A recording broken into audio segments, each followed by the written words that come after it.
Hello, नमस्कार। स्वागत है आप सभी का मेरे चैनल स्पेशल एजुकेशन नीड्स में। तो आज का जो हमारा पेपर है वो है B10 A guidance and counselling. ये आपका 4th सेमेस्टर का पेपर है, ठीक है। अब ये पहला ही पेपर है। जैसे जो राजस्थान यूनिवर्सिटी है उसमें गाइडेंस एंड काउंसलिंग ही ज़्यादा चलता है, तो आपका ये पेपर है और इसको मैं क्लियर करने की कोशिश करूँगी। बहुत शॉर्ट में मैंने कंटेंट डाले हैं ताकि आपका बहुत शॉर्ट टाइम में कंप्लीट हो जाए, ठीक है। अब आगे देखते हैं। तो जो आपकी फर्स्ट यूनिट है या फर्स्ट मॉड्यूल कह लें, तो वो है इंट्रोडक्शन टू गाइडेंस। यहाँ पर हम पढ़ेंगे कि गाइडेंस का जो इंट्रोडक्शन है वो क्या है। 1.1 में है guidance concept, AIIMS and function. तो इसमें हम पढ़ेंगे गाइडेंस का कॉन्सेप्ट क्या है, लक्ष्य क्या है और उसका कार्य क्या है, फंक्शन क्या है। तो सबसे पहले हम कॉन्सेप्ट के बारे में जानते हैं। कॉन्सेप्ट उद्देश्य और कार्य। मार्गदर्शन क्या है, एक ऐसी प्रक्रिया है, मतलब यहाँ पर हम मानते हैं कि मार्गदर्शन जो है वो क्या है, प्रोसेस है किस चीज़ का, जो व्यक्ति को स्वयं को समझने और अपने निर्णय में लेने में सहायता करता है। जब हम खुद को नहीं समझ पाते, ठीक है, जब हम अपने डिसीजन मेकिंग नहीं कर पाते, ठीक है, तब हमें ज़रूरत होती है गाइडेंस की। तो इसीलिए हम ये कह सकते हैं कि गाइडेंस क्या है, एक ऐसी प्रोसेस है जो खुद को समझने और अपने डिसीजन को लेने में सहायता करता है, ठीक है। अब इसका उद्देश्य क्या है वो देख लेते हैं। तो इसका उद्देश्य क्या है, सेल्फ अवेयरनेस। आप अपने बारे में जानते हो कि आपकी स्ट्रेंथ क्या है, आपकी अपनी वीकनेस क्या है, वो जान सकते हैं। निर्णय और क्षमता विकसित करना, और कोई भी समस्या आ जाए उसको किस तरीके से आप सॉल्व कर सकते हैं, उसका किस तरीके से समाधान कर सकते हैं, ठीक है। इसका ये उद्देश्य है। नेक्स्ट है इसके कार्य क्या हैं। तो इन्फॉर्मेशन देना, समस्याओं को सुलझाना और आत्मनिर्भर बनना, ठीक है। मतलब इसमें कहीं से भी इंफॉर्मेशन आप किसी को दे सकते हैं कि कोई भी समस्या आई है तो उसको कैसे सुलझाएं, समस्याओं को सुलझा सकते हैं और सेल्फ डिपेंड बन सकते हैं, मतलब आत्मनिर्भर बन सकते हैं, अपना करियर चूज़ कर सकते हैं, अपनी लाइफ स्टाइल अच्छी बना सकते हैं, ठीक है। 1.2 में पूछा है आपका नीड्स फॉर गाइडेंस, ठीक है। नीड्स फॉर गाइडेंस जो है, मार्गदर्शन की क्या आवश्यकता है। तो मार्गदर्शन की आवश्यकता हर जगह पे पड़ती है। जैसे आपको कोई प्रॉब्लम आ जाए, आपके एकेडमिक्स हों, आपके व्यक्तिगत और सोशल समस्याएं हों, प्रॉब्लम्स हों, ठीक है, सामाजिक समस्याएं हों, उनसे निपटने के लिए आपको गाइडेंस की ज़रूरत पड़ती है। आपको करियर का समझ में नहीं आ रहा है कि कौन सा करियर चुनें, आपका मेंटल हेल्थ कैसे स्वस्थ बनाए रखें, आप एडजस्ट नहीं कर पा रहे, तो हर एक चीज़ के लिए आपको ज़रूरत पड़ती है गाइडेंस की। 1.3 में आपका पूछा है प्रिंसिपल ऑफ गाइडेंस। तो प्रिंसिपल ऑफ गाइडेंस की अगर हम बात करें, मार्गदर्शन के सिद्धांत की बात करें, तो इसमें आप लिख सकते हैं कि हर व्यक्ति क्या होता है, यूनिक होता है, सबकी अलग अलग विशेषताएं होती हैं, ठीक है। किसी की प्रॉब्लम्स कुछ होती हैं, किसी की प्रॉब्लम कुछ होती है, सबकी एक जैसी प्रॉब्लम नहीं होती ना, तो सबकी अलग अलग होती है। हर इंसान अलग है, डाइवर्स है, ठीक है, सबकी स्ट्रेंथ अलग है, सबकी वीकनेस अलग है। तो इसलिए मार्गदर्शन जो होता है व्यक्तिगत होना चाहिए, अलग अलग रूप में होना चाहिए, ठीक है। मार्गदर्शन एक सतत और स्वैच्छिक प्रक्रिया है। क्या है ये मार्गदर्शन जो है, कंटिन्यूअस चलनी चाहिए। जैसे आप स्टार्टिंग में आप छोटे बच्चे हैं थे, तो उसके लिए आपको ज़रूरत थी कि आपको कौन सी एजुकेशन में जाना चाहिए, ठीक है। उसके बाद आपको ज़रूरत होती कौन सा करियर चुनना चाहिए, कौन सा लाइफ पार्टनर चाहिए, क्या करना चाहिए, क्या नहीं करना चाहिए। तो एक सतत प्रक्रिया है, स्वैच्छिक प्रक्रिया है, जो आप अपनी स्वेच्छा से ले सकते हैं। और ये जो आपका थर्ड प्रिंसिपल है वो है गोपनीयता और आत्मनिर्भरता को बनाए रखना आवश्यक है। मतलब इसमें क्या होता है, जो भी चीज़ें होती हैं आपकी, जैसे जो भी आप डेटा किसी को देते हैं, जो काउंसलर होते हैं उनको बताते हैं, तो वो आपका गोपनीय रखा जाता है हमेशा।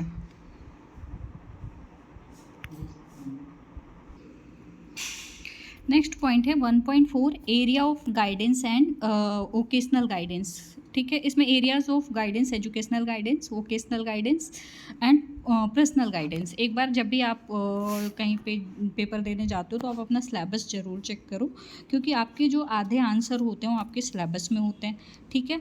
तो इसमें हम एरिया देखेंगे, तो इसमें गाइडेंस का दिया हुआ है कौन कौन से गाइडेंस होते हैं। इसमें एजुकेशनल गाइडेंस होता है, वोकेशनल गाइडेंस होता है और पर्सनल गाइडेंस होता है, ठीक है।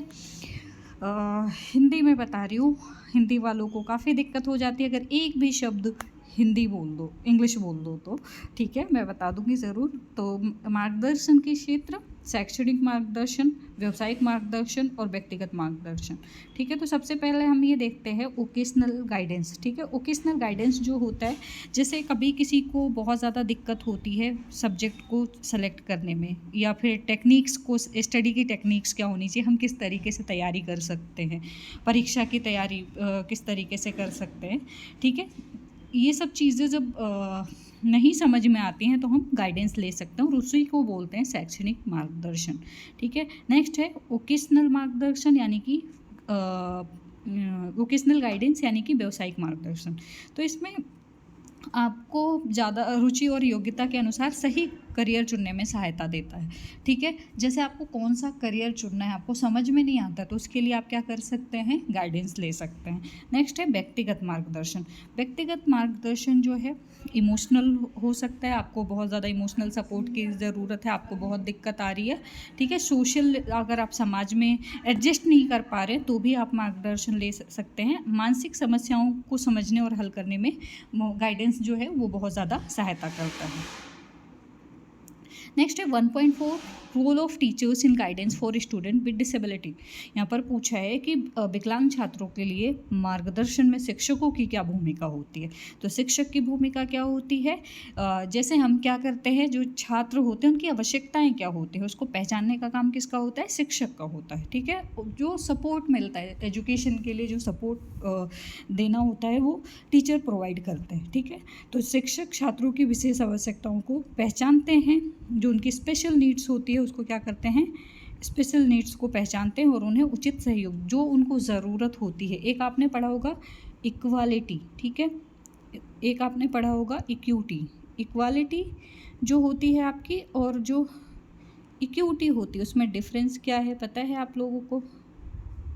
इक्विटी जो होती है, इक्वालिटी होती है समान, जैसे कोई टॉफ़ी है, ठीक है, तो समान समान सबको बांट दो, जिसको ज़रूरत नहीं है उसको भी आप दे देते हैं, जिसको पसंद नहीं है उसको भी दे देते हैं। ठीक है, बराबर बांटना किसी में।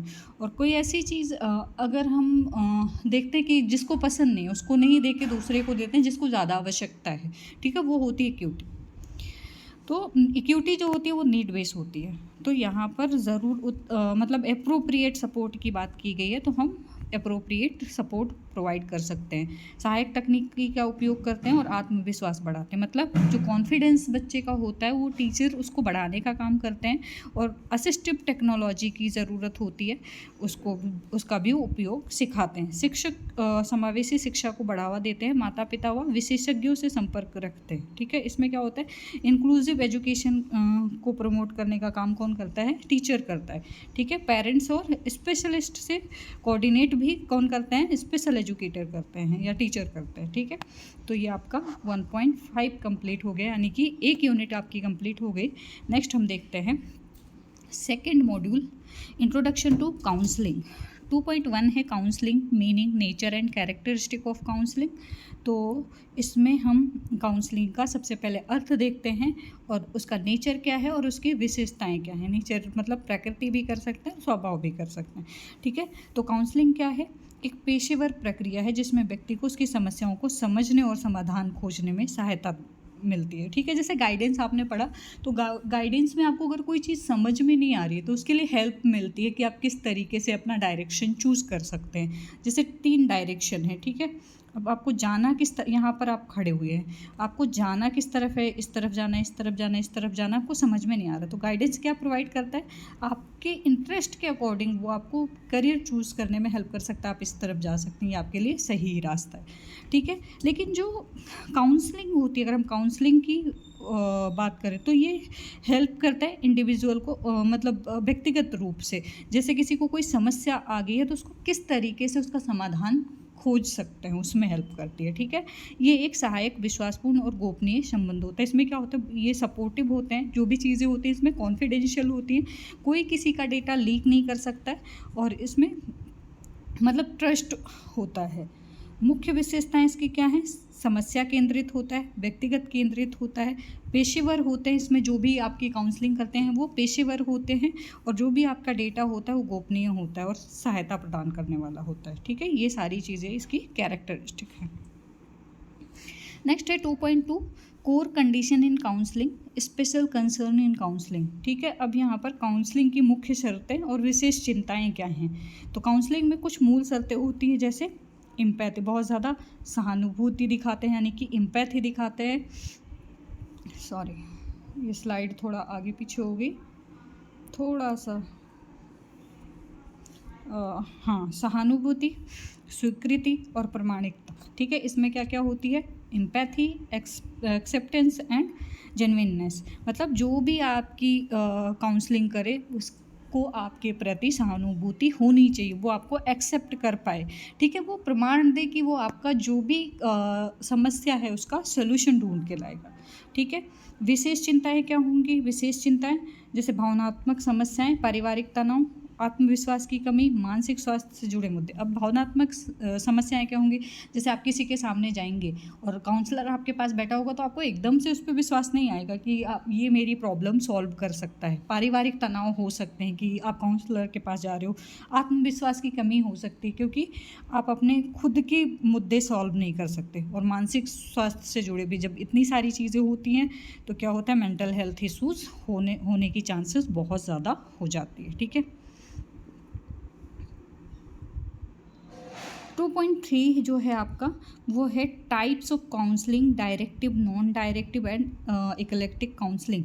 मैंने आपको पहले भी बोला है कि आप अपने सिलेबस को ज़रूर से ज़रूर देख के जाएं ताकि आपकी जो कन्फ्यूज़न है चीज़ों को लेके वो कंप्लीट हो जाए। तो यहाँ पर काउंसलिंग के प्रकार देख लें, निर्देशात्मक, अनिर्देशात्मक और समन्वयात्मक, यानी कि डायरेक्टिव, नॉन डायरेक्टिव और इक्लेक्टिक काउंसलिंग।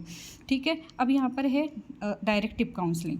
तो इसमें क्या होता है, काउंसलर जो होता है अधिक सक्रिय होता है और समाधान सुझाता है। मतलब इसमें सबसे ज़्यादा सक्रिय कौन होता है, काउंसलर होता है। काउंसलर की भूमिका जो होती है वो एक्टिव होती है और वो जो भी समाधान होता है वो अपने जो भी उसका क्लाइंट होता है उसको सजेस्ट करता है।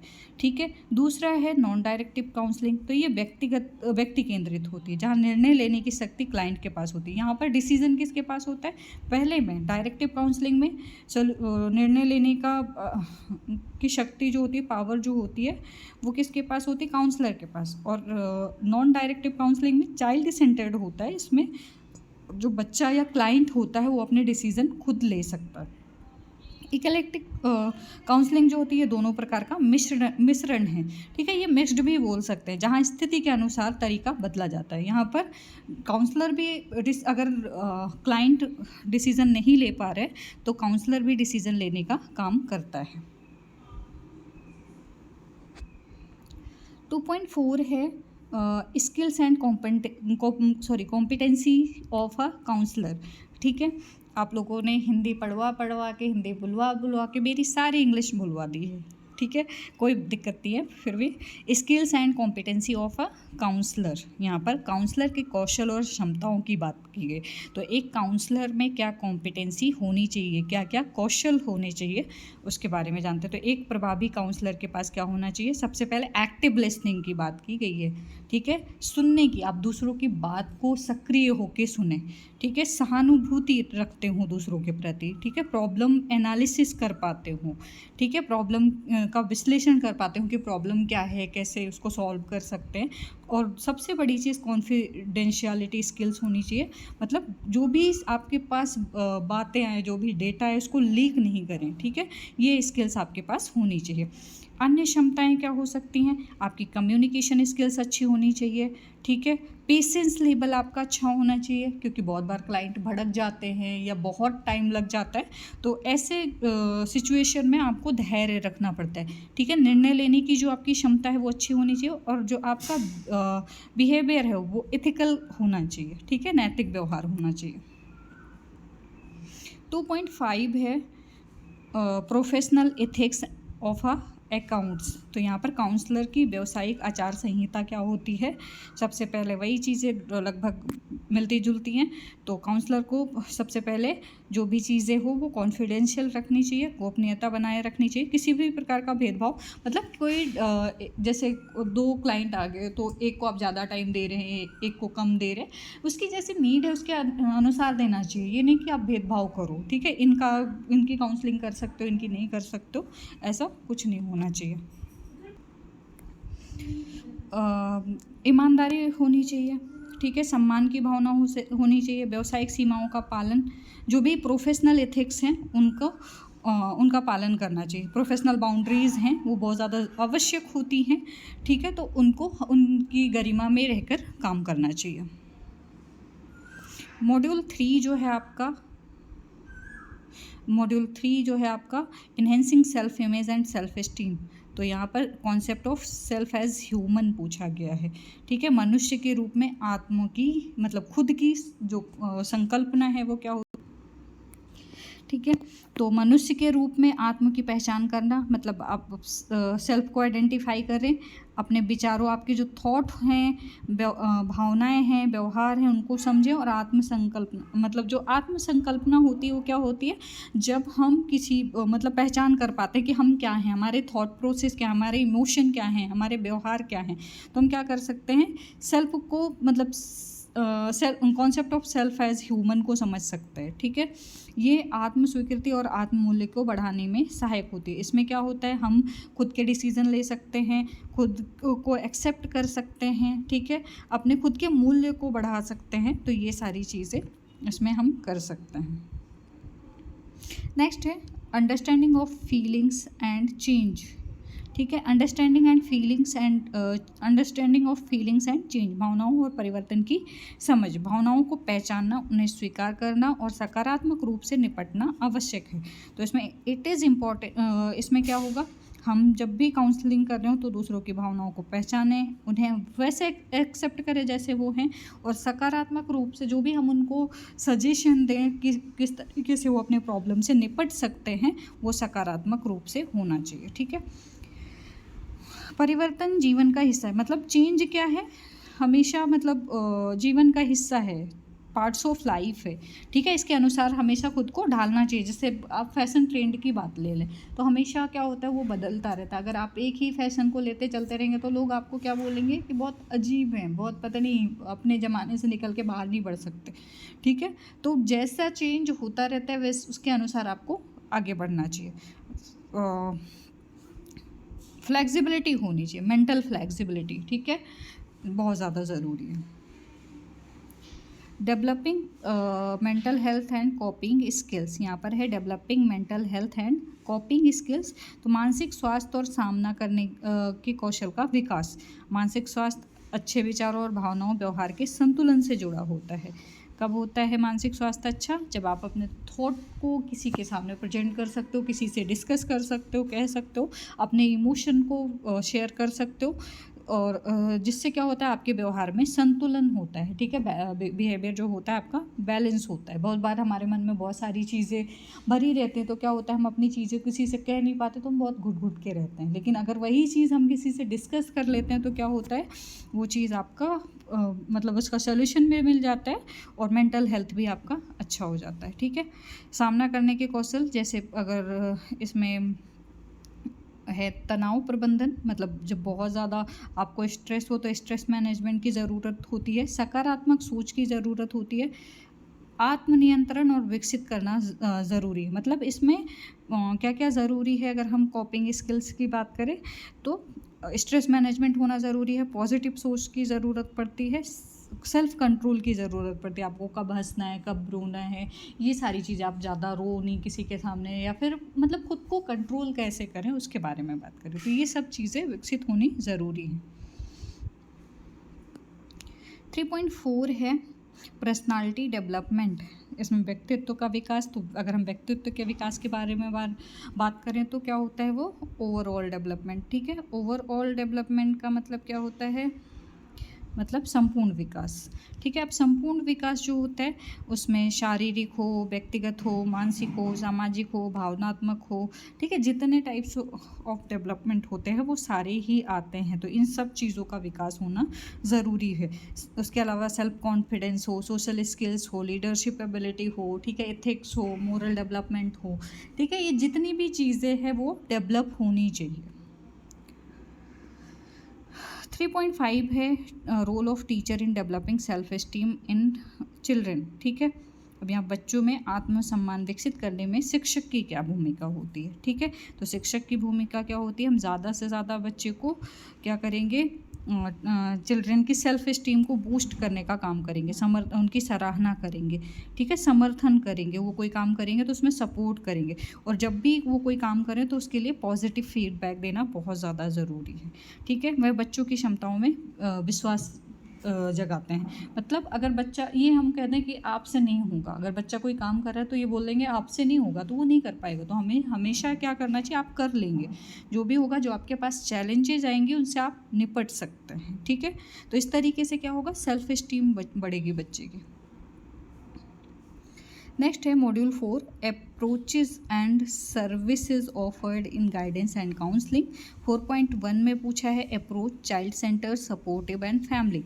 ठीक है, तो यहाँ पर दृष्टिकोण, बाल केंद्रित, सहायक और पारिवारिक दृष्टिकोण है वो कौन कौन सी होती हैं, चाइल्ड सेंटर्ड, सपोर्टिव और फैमिली, ये 3 होती हैं।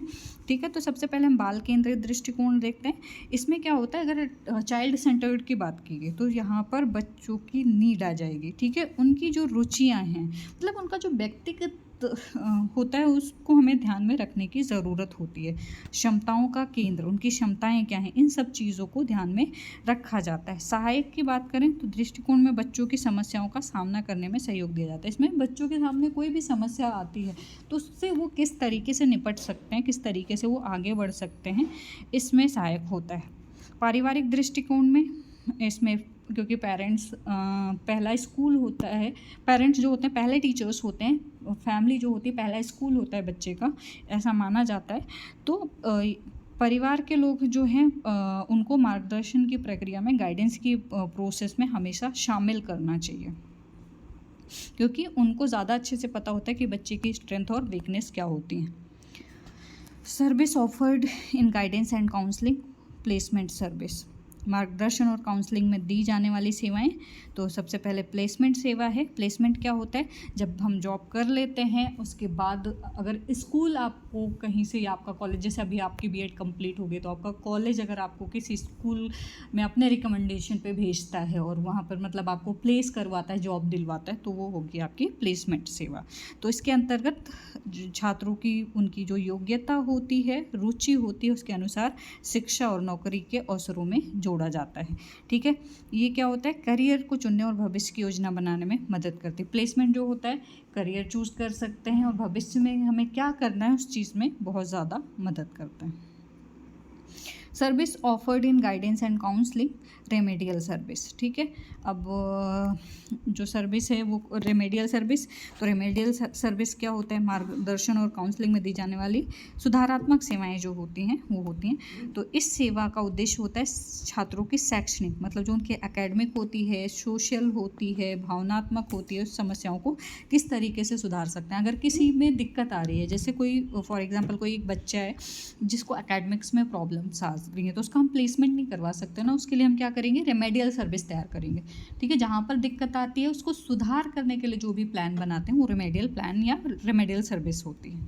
ठीक है, ये व्यक्तिगत या समूह काउंसलिंग के माध्यम से दी जाती है। ये 2 चीज़ों पर आधारित होती है, एक तो इंडिविजुअल हो सकती है, दूसरी ग्रुप हो सकती है, दोनों तरीके से। अगर एक ही कैटेगरी, एक ही समान सबकी प्रॉब्लम है तो ग्रुप में, नहीं तो सबकी प्रॉब्लम अलग अलग है तो इंडिविजुअल रूप से ये सर्विसेज दी जाती है।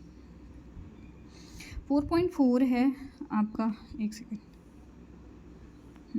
4.4 है service offered in guidance and counselling. इसमें स्टूडेंट इन इंफॉर्मेशन सर्विस, तो मार्गदर्शन और काउंसलिंग में दी जाने वाली सेवाएं, छात्र सूचना सेवा, तो तो इसके तहत मतलब इस छात्र सूचना सेवा की बात करें तो आपकी एजुकेशन के लिए क्या अच्छा है, करियर क्या चूज़ कर सकते हैं, स्कॉलरशिप कहाँ कहाँ से मिलती है, मतलब जो भी जानकारियाँ होती हैं वो सारी इसमें आ जाएंगी। तो ऐसे भी मार्गदर्शन होती है, ऐसे भी गाइडेंस एंड काउंसलिंग होती है कि एजुकेशन के लिए आप क्या कर सकते हैं, क्या क्या क्या एजुकेशन आपको चूज़ करनी चाहिए, क्या डायरेक्शन आप चूज़ कर सकते हैं, क्या करियर चूज़ कर सकते हैं अपने इंटरेस्ट के अकॉर्डिंग, और स्कॉलरशिप कहाँ कहाँ से मिल सकती है, ऐसी चीज़ें। जैसे आप देखते हैं आजकल बहुत ऐसे प्लेटफॉर्म है, सोशल मीडिया है, जिस पर आपको जॉब की जानकारी मिलती है, ठीक है, जिस पे आपको एजुकेशन की जानकारी मिलती है। तो हर चीज़ आजकल ऑनलाइन प्लेटफॉर्म पे उपलब्ध है। लेकिन ऐसे ही ये गाइडेंस एंड काउंसलिंग के सेशन भी आप ले सकते हैं ताकि आपको क्लियर हो जाए। ये निर्णय लेने में सहायक होती है। It help student in making information decision. इसमें क्या होता है, आपको अगर कोई निर्णय लेने में दिक्कत होती है, जैसे हम डिसीजन नहीं ले पाते कि हमें कौन सा करियर चूज़ करना है, हमें कौन सी शिक्षा चूज़ करनी है, तो हम उसके लिए डिसीज़न नहीं ले पाते। हमें जनरल एजुकेशन में जाना है, स्पेशल एजुकेशन में जाना है, मेडिकल फील्ड में जाना है, तो उसके लिए भी गाइडेंस एंड काउंसलिंग जो होती है बहुत ही ज़्यादा महत्वपूर्ण होती है। 4.5 है service offered in guidance and counselling, follow up service. ठीक है, फॉलोअप सर्विस जो है, फॉलोअप कब होता है, जैसे कोई फॉर एग्जांपल कोई बीमार है, ठीक है, अब वो ठीक हॉस्पिटल से डिस्चार्ज होके घर आ गया, उसके बाद जब वो ठीक हो जाता है तो एक बार डॉक्टर के पास फिर जाता है दोबारा कि कहीं फिर से कुछ तो नहीं रह गया, कोई बीमारी, या फिर चेकअप होता है फिर से, या फिर डॉक्टर के पास जाके आता है कि उस मतलब कितना सुधार हुआ है। ठीक है, तो फॉलोअप होता है। इस सेवा के अंतर्गत ये जांचा जाता है कि दी गई सहायता से छात्र को कितना लाभ हो। जैसे आपको गाइडेंस एंड काउंसलिंग दी गई है, तो उसके बाद हम क्या चेक करते हैं, बाद में जब आपको उसका सोल्यूशन मिल जाता है तो उसके बाद बुलाते हैं कि जो भी गाइडेंस आपको दी गई थी, जो भी काउंसलिंग के सेशन आपको दिए गए थे, उससे आपको क्या लाभ हुआ है। ठीक है, तो इसके अंतर्गत ये जांचा जाता है कि दी गई सहायता से छात्र को कितना लाभ हुआ है, मतलब यदि ज़रूरत हो तो दोबारा सहायता दी जाती है। अगर जो प्लान किया गया था वो फेल हो जाता है, फॉलोअप में ये पता चलता है कि आपको कोई फ़ायदा नहीं हुआ है, आपको कोई लाभ नहीं हुआ है, तो क्या करते हैं, दोबारा से फिर से वही चीज़ें अपनाते हैं। तो इसमें सबसे पहले क्या होता है, सबसे पहले प्लान होता है, देन क्या होता है, प्लानिंग के बाद ऑब्जेक्टिव बनाए जाते हैं, देन क्या होता है, इम्प्लीमेंट होता है, ठीक है, देन क्या होता है, इवेल्यूएशन होता है, ठीक है, देन क्या होता है, इवेल्यूएशन या फीडबैक फॉलोअप बोल सकते हो। ठीक है, और देन क्या होता है, अगर इससे फ़ायदा नहीं होता तो दोबारा प्लानिंग होती है, फिर ऑब्जेक्टिव बनाए जाते हैं, तो एक साइकिल चलती रहती है, इस तरीके से हम बोल सकते हैं। नेक्स्ट मॉड्यूल है 5 guidance and counseling in inclusive education. तो यहाँ पर 5.1 है current status with reference to Indian schools. ठीक है, यहाँ पर current status with reference to Indian school की बात की गई है, मतलब भारतीय स्कूलों में मार्गदर्शन और काउंसलिंग की वर्तमान स्थिति की बात की गई है।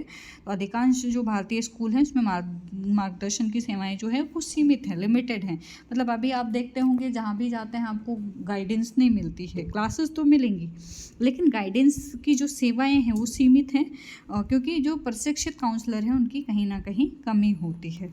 शहरी क्षेत्रों की बात करें तो उसमें क्या होता है, काफ़ी डेवलप हुआ होता है, तो अक्सर वहाँ पर गाइडेंस और काउंसलर मिल जाते हैं, आपको वहाँ पर दिक्कत नहीं होती। कोई भी मतलब स्थिति जो होती है वो ग्रामीण इलाकों से बेहतर होती है। ठीक है, तो अलग अलग सबके वो होते हैं। 5.2 है role of a counselor in mainstreaming and providing support student with the special needs। विशेष आवश्यकताओं वाले छात्रों को समर्थन देने और उन्हें मुख्य धारा में लाने में काउंसलर की भूमिका। ठीक है, तो काउंसलर की क्या भूमिका होती है, इन छात्रों की शैक्षणिक, सामाजिक और भावनात्मक ज़रूरतों को समझते हैं और उन्हें सही से संसाधन प्रदान करते हैं। जैसे यहाँ पर हम बात करें विशेष आवश्यकता वाले जिनको की अलग अलग नीड होती है, जैसे आपने RPWD एक्ट में 21 टाइप की डिसेबिलिटी पढ़ी है, सबकी अलग अलग नीड होती हैं। ठीक है, तो उनके अनुसार आप क्या करते हैं, उनकी काउंसलिंग करते हैं। जैसे बहुत सारे पेरेंट्स होते हैं उनको एक्सेप्टेंस नहीं होता, बच्चों को एक्सेप्टेंस नहीं होता। ठीक है, किनको क्या असिस्टिव डिवाइसेस चाहिए, किनको क्या करियर चूज़ करना चाहिए उनके नीड के अकॉर्डिंग, ये नहीं पता चलता, तो उसके लिए हम गाइडेंस कर सकते हैं। तो ये इसमें इनमें बहुत सारी चीज़ें होती हैं, जैसे एकेडमिक हो गया, सोशल एडजस्ट करने में इनको काफ़ी दिक्कत हो जाती है, तो सामाजिक, इमोशनल कंट्रोल नहीं कर पाते हैं, तो भावनात्मक ज़रूरतों को समझते हैं जब, और उनको सही संसाधन प्रदान करते हैं, ठीक है। वे शिक्षक और अभिभावकों को सहयोग करते हैं ताकि छात्र सामान्य शिक्षा प्रणाली में समाहित हो सके। मतलब इसमें पेरेंट्स जो होते हैं, शिक्षक और अभिभावक जो होते हैं, उनके साथ कोऑर्डिनेट करते हैं, ठीक है, ताकि बच्चे को मेन स्ट्रीमिंग में ला सकें। 5.3 है guidance counselling need of families of children with special needs. मतलब विशेष आवश्यकता वाले बच्चों के परिवारों की मार्गदर्शन, काउंसलिंग की आवश्यकता। तो इन परिवारों को बच्चों की स्थिति को समझने, स्वीकार करने और समर्थन देने के लिए मार्गदर्शन की ज़रूरत होती है। कब ज़रूरत होती है? बहुत बार जब बेबी हेल्दी नहीं होता है, जैसे सबकी एक्सपेक्टेशन होती है कि बेबी हेल्दी हो, और जब हेल्दी नहीं होता है तो लोग उनको एक्सेप्ट नहीं करते या बहुत ज़्यादा ओवर प्रोटेक्टिव हो जाते हैं उनके साथ। तो ऐसे में क्या करना चाहिए? बच्चे की जो सिचुएशन है उनको समझनी चाहिए, उनको वैसे एक्सेप्ट करना चाहिए जैसे वो हैं, उनको सपोर्ट देना चाहिए। तो इसके लिए भी मार्गदर्शन की ज़रूरत होती है। हम फैमिली काउंसलिंग कर सकते हैं ताकि वो अपने बच्चे को समझे, उनको एक्सेप्ट करें, उनको सपोर्ट दें। और काउंसलिंग में क्या होता है, जो स्ट्रेस मैनेजमेंट उनका हो सकता है, डिसीजन मेकिंग ले सकते हैं कि उनके बच्चे को क्या चाहिए, क्या नहीं, क्या उनके लिए अच्छा है, क्या नहीं है, ठीक है, कौन से स्कूल में उन्हें जाना चाहिए। ऐसे सपोर्ट के लिए हम काउंसलिंग कर सकते हैं। 5.4 है group guidance, group leadership style and group process. यहाँ पर पूछा है group guidance, group leadership style and group process. समूह मार्गदर्शन, समूह नेतृत्व शैली और समूह प्रक्रिया। समूह मार्गदर्शन में कई छात्रों को एक साथ सलाह दी जाती है ताकि सामान्य समस्याओं पर चर्चा हो सके। समूह मतलब, ग्रुप मतलब एक से अधिक, ठीक है, क्या एक से अधिक। तो इसमें क्या हो सकता है, एक से अधिक लोगों की समस्याएं जब एक जैसी होती हैं तो उनको एक साथ बिठाकर हम उनकी समस्याओं पर चर्चा कर सकते हैं, ठीक है। नेतृत्व शैली जैसे क्या क्या हो सकती हैं? डेमोक्रेटिक हो सकती है, लोकतांत्रिक, सत्तावादी और उदारवादी अपनाई जानी चाहिए, ठीक है। समूह प्रक्रिया में सहभागिता जो है, ज़्यादा से ज़्यादा कन्वर्सेशन होना चाहिए और सहयोग होना चाहिए, बहुत ज़्यादा ज़रूरी होता है। 5.5 है चैलेंजेस इन ग्रुप गाइडेंस, ठीक है। चैलेंजेस इन ग्रुप गाइडेंस जो है, समूह मार्गदर्शन में चुनौतियां क्या आ सकती हैं? तो आप जैसे इंडिविजुअल डिफरेंस की बात करते हैं, आप वैसे ही सोचिए, अगर हम इस पे नहीं जाते हैं तो हम इंडिविजुअल डिफरेंस की बात करते हैं। अब सबके में इंडिविजुअल डिफरेंस होते हैं, अलग अलग होते हैं, ठीक है। सबकी कैपेबिलिटी अलग होती है, कैपेसिटी अलग होती है, कॉम्पिटेंसी अलग होती है, ठीक है। काम करने की क्षमताएं सबकी अलग अलग होती हैं, ठीक है। सबकी समस्याएं अलग होती हैं, ज़रूरतें अलग होती हैं, ठीक है। तो इसलिए कभी कभी बहुत ज़्यादा चैलेंजेस आ जाता है। छात्र जो होते हैं सब एक साथ खुलकर बोलने में हिचकते हैं, जैसे बहुत लोग होते हैं तो एक साथ मतलब सबके सामने बोलने में दिक्कत आती है कि हम अपनी प्रॉब्लम कैसे कहें, ठीक है। जिससे प्रभाव जो हैं वो क्या हो जाते हैं, सीमित हो जाते हैं। समय प्रबंधन और समूह की गतिशीलता को भी संभालना भी चुनौतीपूर्ण होता है। जब बहुत सारे बच्चे होते हैं या बहुत सारे क्लाइंट होते हैं तो टाइम मैनेजमेंट कम होता है, ठीक है। ग्रुप डायनामिक जो होता है उसमें भी काफ़ी चैलेंजेस आते हैं। आपके कोई क्वेश्चन हैं तो आप मुझे कमेंट सेक्शन में बता सकते हैं, नहीं है तो भी अच्छी बात है। आपका कल पेपर है 8 तारीख को, और मुझे टाइम नहीं मिला, अभी टाइम मिल रहा है, तो मैं कोशिश ये कर रही हूँ कि आप अपने पेपर को क्लियर करें और जाके आप एग्ज़ाम अच्छे से दे के आएँ, ठीक है। All the best for your exam. और मुझे ज़रूर कमेंट सेक्शन में बताना एग्ज़ाम के बाद कि जो भी मैंने आपका पेपर टॉपिक कंप्लीट कर पाया उसमें से आपका जो पेपर था उसमें से कितना आया और कितना इफेक्टिव रहा ये पेपर, ठीक है। बाकी मिलते हैं नेक्स्ट वीडियो में। ड्रामा एंड आर्ट की वीडियो पड़ी हुई है प्लेलिस्ट में, तो जाके वो देख सकते हैं।